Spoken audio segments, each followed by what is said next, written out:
Hey YouTube, and thank you for watching Junkworks DIY Garage. Well, right up front, I'm just going to say I got this from Chris Fix. I'm in my '01 Ford Explorer, and I've noticed for a while it's got kind of a high idle. And I've been running it, I don't know if you can hear that, but it's been running for a couple minutes, and it stays above 1100 or so RPM, and which is pretty high. Now, I will also say I've been having a battery charging problem on this, where the batteries seem to, after a while, start going dead on it. It'll be fine for a little while, and then the batteries will start dissipating on them. So it could just be somewhat the idle trying to keep up with the battery as well. But in the event that that's not the problem, I'm going to go ahead and try out the idle air control valve, and we're just going to go ahead and clean that out. And first things first, you're going to have 4 screws in this to pop this off of here. This here, which is the cable for the cruise control, pops out of that, and then this pops off. This is one of the reasons why I'm just doing this, because I have this off. I was doing some other things to my rig here, and I figured this looks very easy to pull off, clean, and put back on. So while I have this off, I'm just going to do it. And the first thing, I'm just going to unplug this. Pull it off, thumb and pull, pretty easy. And then right here and right here are some 8mm bolts. I'm gonna pop off. They're not super tight.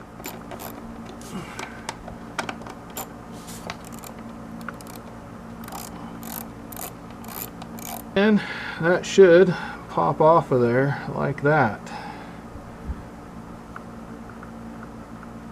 Now, this appears to have kind of an O-ring in here, not a gasket.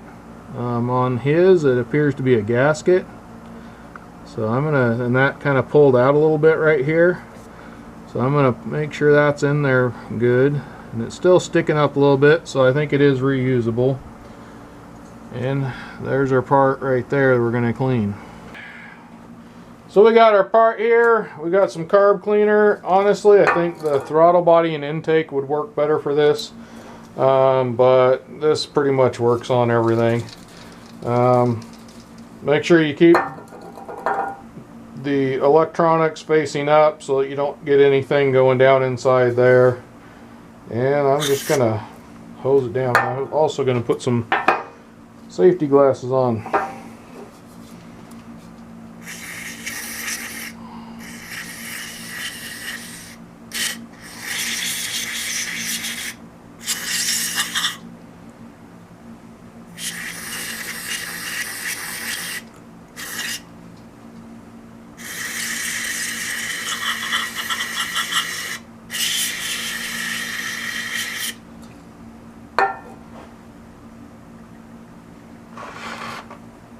And I got my pipe cleaner here, and I'm just going to go down in there, just kind of give it a good wipe down, knock some stuff off of what I can see to knock off here.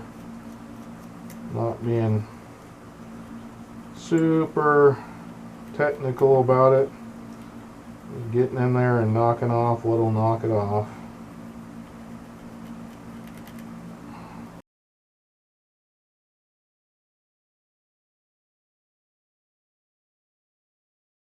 I also have some of this electronics cleaner. Now, carburetor cleaner is made to knock off one type of gook. Throttle body and intake is to wipe out another type of gook. They are a different formula from what I've found anyway. But I have also noticed this, at least the CRC, the electronics cleaner smells and acts a lot like throttle body and intake cleaner. And it's made for electronics, so it shouldn't hurt anything.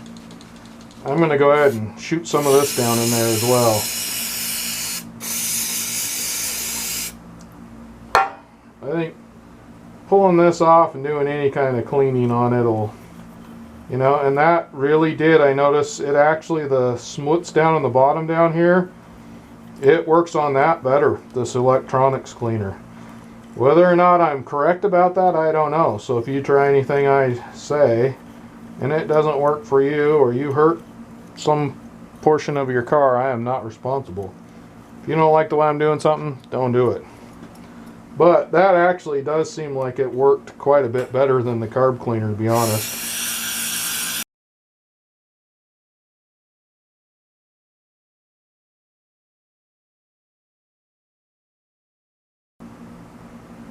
It looks a lot better than it did.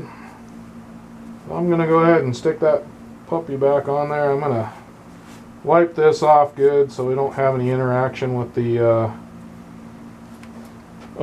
O-ring gasket or whatever it is in there. And we'll stick it back on.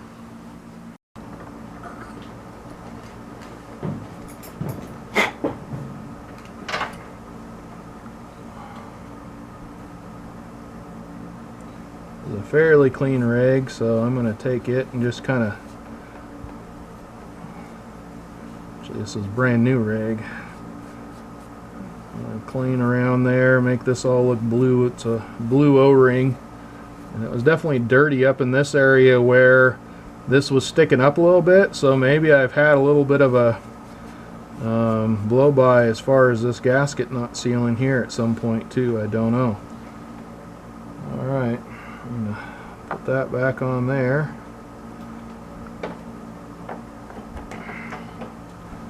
And get these on in.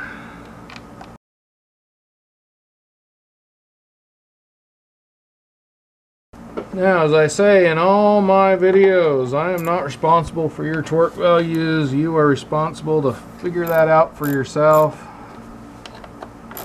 Be somewhat gentle. Go side to side so that you do it evenly. Get it tight, and then I'm going to figure out my own torque specs. I'm sure that they are somewhere in a book, but it is up to you to find out. And I wouldn't overdo it because O-rings tend to smash. They're not made to be reefed on. Well, I started it up. It's only been a little while and it hasn't really gone down any. Try and give it a little gas, see if that breaks something loose. Well, now it's kind of going down. It does sometimes take a couple minutes for it to go down, which I had actually been running my car when we first started this video for more than a couple minutes.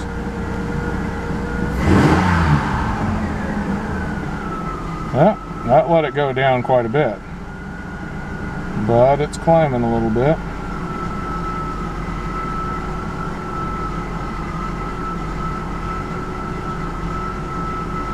And I had tried that before too, hitting the gas, and it didn't let it come down.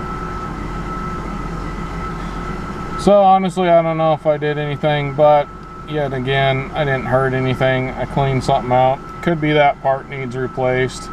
Down the road, if I feel like I'm still having problems or have an even worse idle issue, then we'll go ahead and probably change that part out. But for now, there's a video. If you need to change yours out, that's all it takes to change it out. Or you can try cleaning it like I did. Thanks for watching JunkWorks DIY Garage, where I'm proud to say I'm a jack of all and obviously master none. You all have a good one.